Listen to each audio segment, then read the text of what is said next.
Friends ಎಲ್ಲರಿಗೂ ನಮಸ್ಕಾರಗಳು. ಸಹಜ ಸೈಕಿಯನ್ಗೆ ನಿಮ್ಮೆಲ್ಲರಿಗೂ ಸ್ವಾಗತ.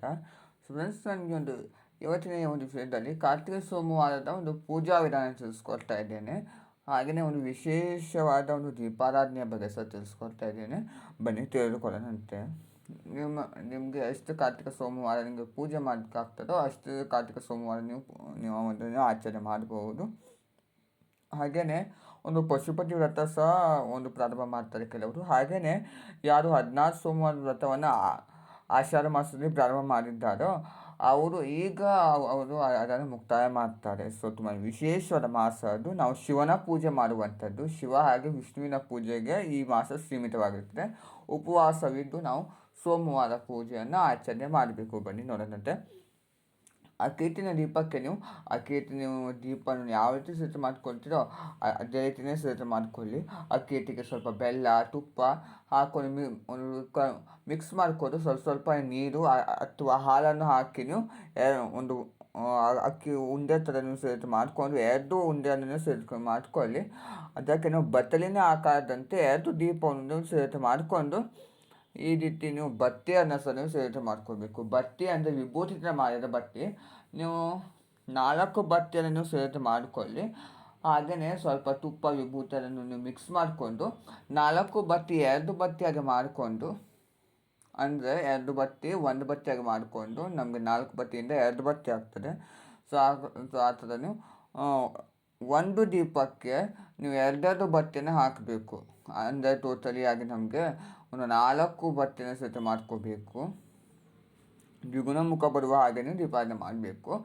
ನೀವು ಒಂದು ದೀಪಕ್ಕೆ ದ್ವಿಗುಣ ಮುಖ ಬರುವ ಹಾಗೆ ನೀವು ಬತ್ತಿನ ಸಿದ್ಧ ಮಾಡಿಕೊಂಡು ತುಪ್ಪವನ್ನು ಹಾಕಿ ನೀವು ಒಂದು ದೀಪಾರಾಧನೆ ಮಾಡಬೇಕಾಗಿರುತ್ತದೆ. ಯಾವ ರೀತಿ ಸಿದ್ಧ ಮಾಡಬೇಕು ಅನ್ನೋದಾದರೆ, ಪ್ಲೇಟ್ ಮೇಲೆ ಬಿಲ್ವಪತ್ರೆಯನ್ನಿಟ್ಟು ಬಿಲ್ವಪತ್ರೆಗೆ ವಿಭೂತಿ ಕುಂಕುಮವನ್ನು ಹಚ್ಚಿ ಅಕ್ಷತೆಯನ್ನು ಹಾಕಿ ನಾವು ದೀಪವನ್ನು ಸಿದ್ಧ ಮಾಡ್ಕೊಂಡಿರ್ತೀವಲ್ವ, ಆ ದೀಪವನ್ನು ಇಟ್ಟು ಬಿಲ್ಪತ್ರೆ ಹಾಗೆಯೇ ಒಂದು ಬಿಳಿ ಹೂವು, ಹಳದಿ ಹೂಗಳಿಂದ ನೀವು ಅಲಂಕಾರ ಮಾಡಿ. ಇಷ್ಟು ನೀವು ಒಂದು ದೀಪಾರಾಧನೆ ಬಗ್ಗೆ ತಿಳ್ಕೊಳ್ಬೇಕಾಗಿರುವಂಥದ್ದು. ನಂತರ ಪೂಜಾ ವಿಧಾನ ನೋಡಿದಂತೆ, ಪೀಠದ ಮೇಲೆ ಓಂ ನಮಃ ಶಿವಾಯ ಅಂತ ರಂಗೋಲಿಯನ್ನು ಹಾಕಿಕೊಂಡಿದ್ದೇನೆ. ಹಾಗೆಯೇ 2 ದೀಪವನ್ನು ಹಚ್ಚಿಟ್ಟು ಶಿವನ ಫೋಟೋವನ್ನು ಹಾಕಿದ್ದೇನೆ. ಎಲ್ಲರ ಗೆಜ್ಜೆ ವಸ್ತ್ರವನ್ನು ಹಾಕಿ ಹೂವು ಹಾಗೆ ಬಿಲ್ಪತ್ರೆಯಿಂದ ಅಲಂಕಾರ ಮಾಡಿದ್ದೇನೆ. ಕೆಲವೊಂದೊಂದು ಪುಟ್ಟದಾದ ಪ್ಲೇಟನ್ನು ಇಟ್ಟಿದ್ದೇನೆ. ಯಾಕೆಂದರೆ ಅರ್ಚನೆ ಮಾಡಲಿಕ್ಕೋಸ್ಕರ ಅಂತ. ನೀವು ಮನೆಯಲ್ಲಿ ಫೋಟೋ ಹಾಗೆಯೇ ಶಿವನ ವಿಗ್ರಹ ಇದ್ದರೆ, ಅಂದರೆ ಶಿವಲಿಂಗವಿದ್ದರೆ ನೀವು ಶಿವಲಿಂಗ ಹಾಗೆಯೇ ಫೋಟೋವನ್ನು ಇಟ್ಟು ನೀವು ಪೂಜೆಯನ್ನು ಮಾಡ್ಕೋಬಹುದು.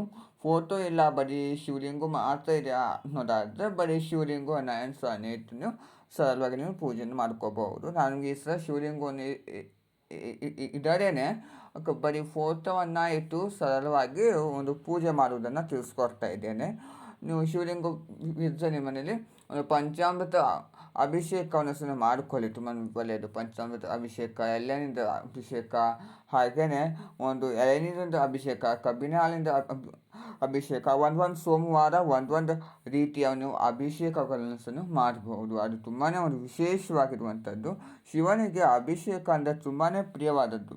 ಸೊ ನೀವು ಒಂದೊಂದು ವಾರ ಒಂದೊಂದು ರೀತಿಯ ಒಂದು ಅಭಿಷೇಕ ಹಾಗೆ ಒಂದೊಂದು ರೀತಿಯ ದೀಪಾರಾಧನೆಗಳನ್ನು ಸಹ ನೀವು ಮಾಡಬಹುದು. ಹಾಗೆ ಒಂದು ಕಾಯಿಯನ್ನು ಸಹ ನೀವು ಸಂಕಲ್ಪ ಮಾಡಿಕೊಂಡು ಪಕ್ಕದಲ್ಲೇ ಇಟ್ಟಿರಿ. ಪ್ರಸಾದಕ್ಕೆ ಅಂತ ನಾನು 1 ಗ್ಲಾಸ್ ಹಾಲನ್ನು ಇಟ್ಟಿದ್ದೇನೆ.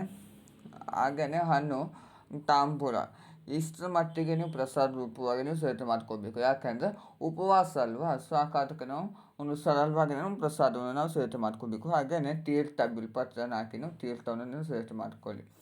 ನೀವು ಒಂದೊಂದು ಸೋಮವಾರ ಒಂದೊಂದು ರೀತಿಯ ಒಂದು ವಿಶೇಷ ದೀಪಾರಾಧನೆಗಳನ್ನು ಸಹ ಮಾಡ್ಕೋಬಹುದು. ಬೆಲ್ಲದ ದೀಪಾರಾಧನೆ ಒಂದು ಸೋಮವಾರ ಮಾಡಿದ್ರೆ ಒಂದು ಸೋಮವಾರ, ಅಕ್ಕೇಟಿನ ದೀಪಾರಾಧನೆ, ದತ್ತುರಿಕಾಯಿ ದೀಪಾರಾಧನೆ, ಬೆಟ್ಟದ ನೆಲ್ಲಿಕಾಯಿ ದೀಪಾರಾಧನೆ, ಹಾಗೆ ವಿಶೇಷವಾದ 2 ತುಪ್ಪದ ದೀಪಾರಾಧನೆ, ತುಂಬ ರೀತಿಯ ಒಂದು ದೀಪಾರಾಧನೆಗಳನ್ನು ಸಹ ಮಾಡ್ಬೋದು. ಹಾಗೆಯೇ ದೇವಸ್ಥಾನದಲ್ಲಿ ಸಹ ನೀವು ಹೋಗ್ಕೊಂಡು ದೀಪಾರಾಧನೆ ಮಾಡಿ, ಅದು ಸಹ ತುಂಬಾ ಶ್ರೇಷ್ಠವಾಗಿರುವಂಥದ್ದು. ಹಾಗೆ ದೀಪದಾನ, ಶಿವನ ದೇವಸ್ಥಾನ ಮಾಡುವಂಥ ದೀಪದಾನ ಸಹ ಅದಕ್ಕೆ ಸಹ ತುಂಬಾ ಒಂದು ನಿಮಗೆ ಫಲಗಳು ಸಹ ಸಿಗ್ತಾ ಹೋಗ್ತದೆ.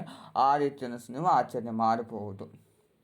ನಂತರದಲ್ಲಿ ಊದಿನ ಕಡ್ಡಿಯನ್ನು ಬೆಳಗ್ಗೆ ವಿಶೇಷ ರೀತಿಯ ದೀಪಾರಾಧನೆಯನ್ನು ಸಹ ಮಾಡಿಕೊಂಡು ಸಾಂಬ್ರಾಣಿ ಧೂಪವನ್ನು ಹಾಕಬೇಕು. ಸಾಂಬ್ರಾಣಿ ಧೂಪ ಹಾಕಿದ ನಂತರ ನಾವು ಶಿವನ ಅಷ್ಟೋತ್ಸವವನ್ನು ಪ್ರಾರಂಭ ಮಾಡಬೇಕು.